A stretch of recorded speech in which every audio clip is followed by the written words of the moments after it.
You are now listening to theGrio's Black Podcast Network, Black Culture Amplified. I hear a lot of Black people, white people, people in general talk about racism.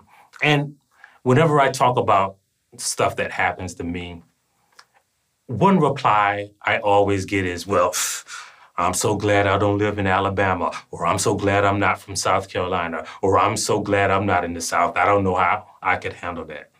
I mean, I hear people who live in other states all of the time, especially in the Northeast, offhandedly demean the South as backward, less educated, and more important, more racist, as if the rest of the country has an invisible deflector shield that eliminates white supremacy. You know, people who live outside of the South think like it's like an episode of the Dukes of Hazzard down here. And I hate that because it imagines that the South has like a different breed of white people, right? But instead of reminding naysayers and detractors that it was places like Alabama and Mississippi that made it possible for Black people to vote everywhere or to attend the college of their choice or to sit wherever they wanted to on buses, I wanted to examine the data and the statistics and get to the bottom of the issue, right?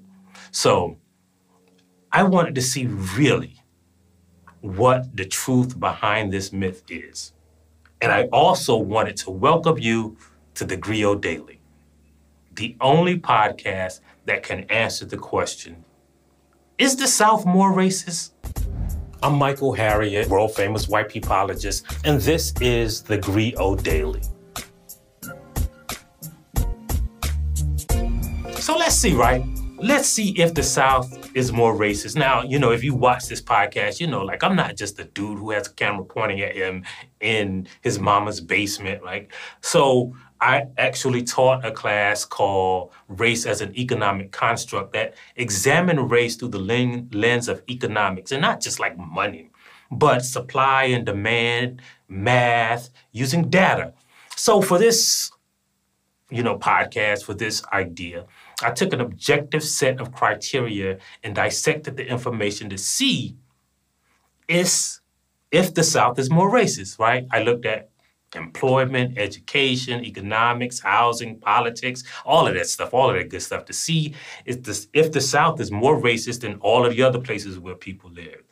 So to determine what we're talking about first, we're going to have to understand what I mean when I say the South. So I used this poll that was conducted by a statistics-based site, 538, and I came up with a conclusive list of southern states. Those are Alabama, Arkansas, Georgia, Florida, Kentucky, Louisiana, Mississippi, North Carolina, South Carolina, Texas, Tennessee, and Virginia. There's a map right here because I said that kind of fast, right? And I don't even actually consider Florida to be a part of the South because Florida always be on some other shit, right? But, we're going to go with it because, the poll said it. But I also didn't want the discussion to go too far in the past. So I only used data that was after 2016. So none of what we're talking about is like from the 80s or the 70s or even like from the early 2000s. And it's all from widely accepted sources. None of it came from like Breitbart or like Truth Social or Parler or whatever white people. What do white people use now? Like Facebook? Facebook memes, like white people encyclopedias are basically Facebook memes now. And I also simplified the data and statistics to just compare Black people to white people. So we're not comparing like, Hispanics or non-white Hispanics or non-Hispanic whites or, any other group. Is just Black people and white. We're going to see if the South treats Black people worse than every place else treats white people. And we also need to clarify what we mean by racist. Now, we got a whole podcast on that. You can look through the archives. I think it's like one of the first ones.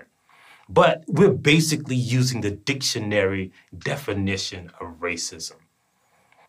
Let's get into it. We want to discuss the measurable impact of white supremacy to see if equality is quantifiably higher in the South or the North. So first, we're going to start with education. Now, there's no doubt that the South has the worst schools. I mean, that's full stop. We're going to look at the difference between the black and the white 2018 and 19 high school graduation rates as provided by the National Center for Education Statistics. It's like an official site. The average education gap in each state is 13 points, right? Meaning that the graduation rates for whites are on average 13 percentage points higher than black people who live in those states. But among those states, only Florida had a graduation rate gap below the national average. All the other states is pretty close. So even if people in, let's say, Georgia, for instance, black people in Georgia aren't graduating at high rates, white people aren't either. 1/3 of the states with single-digit gaps in graduation rates are from the South. And studies have shown that regardless of the tax base, the more black students enrolled in school, the lower the funding. Economic segregation still exists, but in the South, black kids attend school. They get about 90 to 100% of the same funding as white schools. And according to a study by the UCLA Civil Rights Project, the Northeast was the only region in the country where the number of segregated schools has increased since 1968. So as you can see, like the education rates in the South might not be great, but it's not racist because white people are getting a bad education too, right? Let's go to the next statistic, right? First of all, I want to say this, right? When I say racist, I'm not talking about what they intended to be. I'm just talking about what it is. But I say that because we're coming to a very important category, employment. Like, if you look at employment rates, just like education, it's not enough to simply look at the black unemployment rate. So you got to compare the black unemployment rate in the state to the white unemployment rate in the state. So as you can see, right, like this is the map of the unemployment rate by state. But if you analyze the 2021 fourth quarter data or the 2022 first quarter data, you'll see that the average unemployment rate in the South is very close to the average white unemployment rate. So the black unemployment rate doesn't have as big of a gap as the white unemployment rate, right? So, but if you look at the rest of the country, well, honestly, you really can't look at the rest of the country because very few states even compare their white unemployment rate to their black unemployment rate. They don't even separate out the data. The states in the South do. But where the states in the North or the West or the Midwest do, you see that nationwide, the black unemployment rate is 2.1 times the rate of white unemployment. But in the South, the rate averaged out to about 1.05. Again, showing that in the southern states, blacks are hired slightly more often than the national average. And they earn more money, right? So the wage gap is lower in the southern states. Now we're gonna go to criminal justice because, you know, everybody knows, like, you go to jail quick if you live in the South. According to a 2016 study by the Sentencing Project's Color of Justice, 5 of the 12 southern states were above the national average in the number of black people they incarcerated per 1,000. So we're not looking at how many black people they incarcerated. We're looking at the rate, like 1 black person per 1,000 or 2 black person per 1,000. Well, in Texas, Louisiana, Florida, Alabama, and Kentucky, they incarcerate a lot of black people. However, they incarcerate a lot of white people. See, they just like to lock people up. They sustain themselves by turning their prison into an industry. But in the South, we're going to look at the ratio, the black to white ratio. And in the South, the ratio of incarceration between blacks and whites is lower. For example, Kansas and Florida both have a black-white ratio of imprisonment considerably below the national average of 5.1 to 1. So for every 5 black people locked up, they lock up 1 white person. Yet, both incarcerate Black people at higher rates. So, as you can see, in the South, they lock everybody up, but the rate of incarceration, you can look at police killings, you can look at most of the data in the criminal justice area, and it shows that they just like locking people up. It might be backwards, but it's not necessarily more racist than anyone or any place else. Remember, right? Eric Garner lived in New York. Philando Castile was in Minnesota, right? George Floyd was in Minnesota. Throughout the country, between 2013 and 2017, police killed about 3.96 citizens per million. But in the North, they killed about 9.38 citizens per million, whereas in the South, they killed about 4 per million. So as you can see, they kill Black people less often in the South. The criminal justice system might be incredibly harsh, but it's not a big difference between how they treat Black people and how they treat white people. Again, we're talking about racism. Now let's look at politics. Now, everybody knows that many Southern states have made it difficult to vote through voter ID restrictions and voter suppression.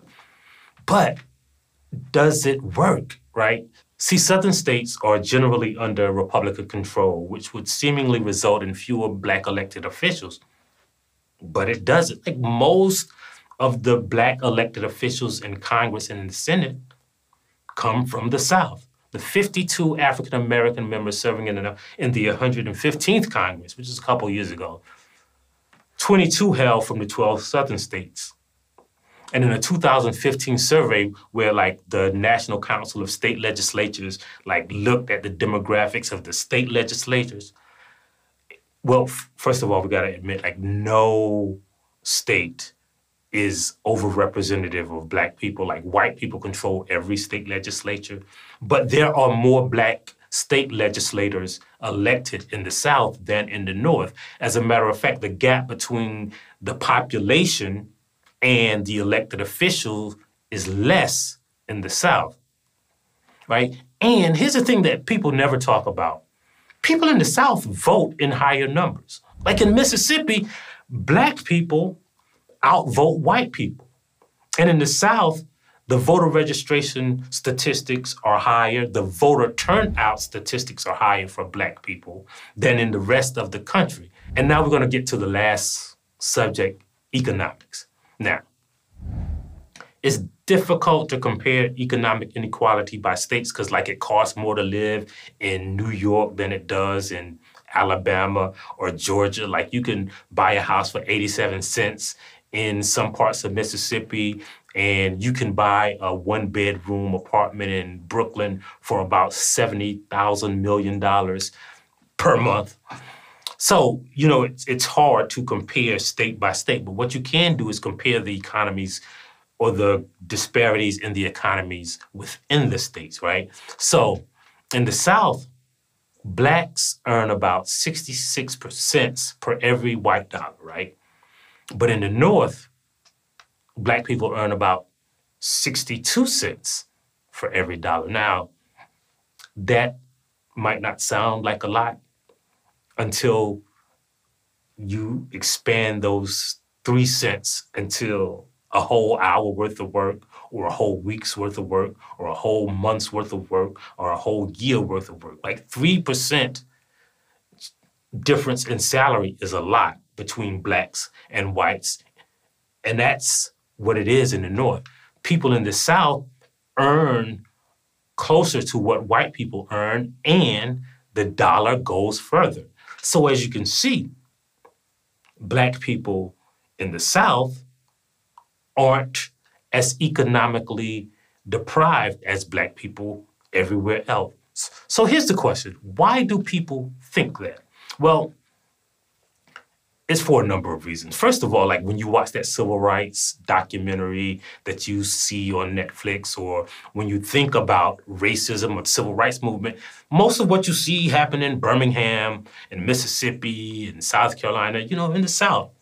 And that's for a good reason. It's because that's where Black people were standing up to fight. It's not because like the white people down there were more racist, right? Jim Crow started in the North, and the South adapted. Like after the Civil War, like white people didn't just want to just send Black people to the other side of the town. Like white people were used to living around Black people because, like the slave cabins, I don't know if y'all noticed, were like right out back. So they didn't see the need for all white neighborhoods. This whole city of Chicago banned Black people from buying property for years.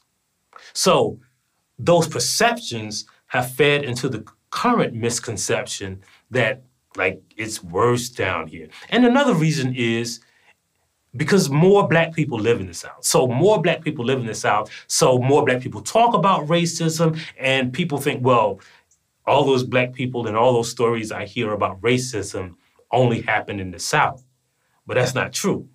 It's because you hear Black people talking about it because it's just more Black people. And the other thing is the North is more segregated. So if you live in Chicago, if you live in New York, if you live in Boston, you don't live around white people. You don't go to school. The schools are more segregated.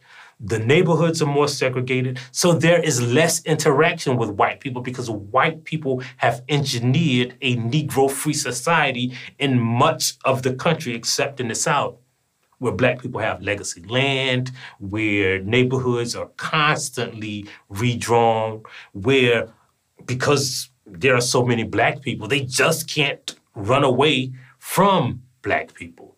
So all of those misconceptions lead to the belief that like everybody in the South is using the N-word. Oh, they use the N-word in the South, believe me. And the other reason is like white people in the North know how to act. Like they know how to hide their racism. Racism might be more open in the South, but it don't mean like the white people in the North aren't participating in racism. It just means that they're not saying it out loud. As you can see, they don't hire as many Black people. As you can see, they segregate their kids from Black schools. As you can see, they engineer a society that perpetuates white supremacy without saying it out loud. And that's not a lack of racism, that's a lack of honesty. So, even though I hate to give racists credit, I give the Southern racists a little bit of credit for it, like just being honest. But as you can see, the data shows that white people in the South are no different. Matter of fact, they might be a little bit less racist than white people in the North. So the next time you hear somebody say, I couldn't live down there, or I wouldn't want to be down there, you have to remember, if a fight starts, who you want to be around, like 2 or 3 of your friends or your whole family. Well, in the South, there are more Black voters. In the South, there are more economically advantaged Black people in the South. Black people are better educated in the South. Black people have a better chance of economic mobility than anywhere else. But that misconception that the South is more racist is why people in places other than the South can coast on the idea that, oh, everything's cool here, everything's fine. We don't have to fix anything. And in the South, we're still down here fighting. We're still down here downloading the theGrio app. We're still down here subscribing on every platform, and we're still telling our friends that the South ain't more racist. It's just more honest. So, as always, we'll leave you with a Black saying that everybody knows. Welcome to the South, where we nuck and we are buck. Thank you for listening to theGrio Daily. If you liked what you heard, please give us a 5-star review, download the theGrio app, subscribe to the show, and share it with everyone you know. Please email all questions, suggestions, and compliments to podcasts@thegrio.com. You are now listening to theGrio's Black Podcast Network, Black Culture Amplified. You're watching the Blackest Questions podcast with Christina Greer. In this podcast, we ask our guests 5 of the blackest questions so we can learn a little bit more about them and have some fun while we're doing it. Okay, so this is a trick question. We're also going to learn a lot about Black history, past and present. Beautiful. I learned a wonderful fact today. Great. So here's how it works. We have 5 rounds of questions about us, Black history, the whole diaspora, current events, you name it. With each round, the questions get a little tougher. Oh, you got me. Let me see. I have no idea. I knew you were going to go there, Dr. Greer. Subscribe to the show wherever you listen to your podcast and share it with everyone you know.